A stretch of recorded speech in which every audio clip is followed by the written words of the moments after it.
তোমাদেরকে একটি কবিতা শোনাচ্ছি। কবিতার নাম আমিও ছিলাম ছোট।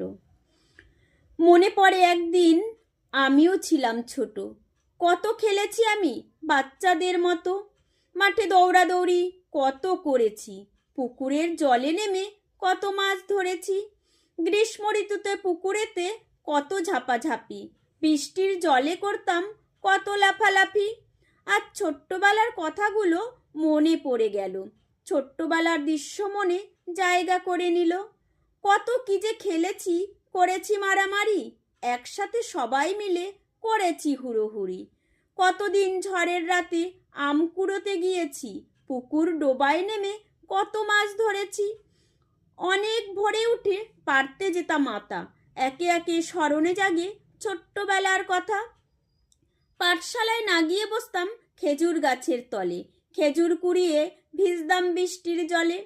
ঠিক স্কুল ছুটির সময় বাড়ি আসতাম ফিরে, বাড়ি এসে ঘরে ঢুকতাম কত চুরি করে। বাড়ি এসে সবাই মিলে করতাম ভাগ বাটোয়ারা, কখনো সখনো মায়ের হাতে পড়ে যেতাম ধরা। বদমাশিতে কতই না বাবার মুখে বকা খেয়েছি, মায়ের হাতে কতই না আমি ব্যথা পেয়েছি। তবু ব্যস্ত ছিলাম ছোট্টবেলা মায়ের আঁচল তলে, বড় হয়ে মাকে ছেড়ে ভাসি চোখের জলে। নমস্কার।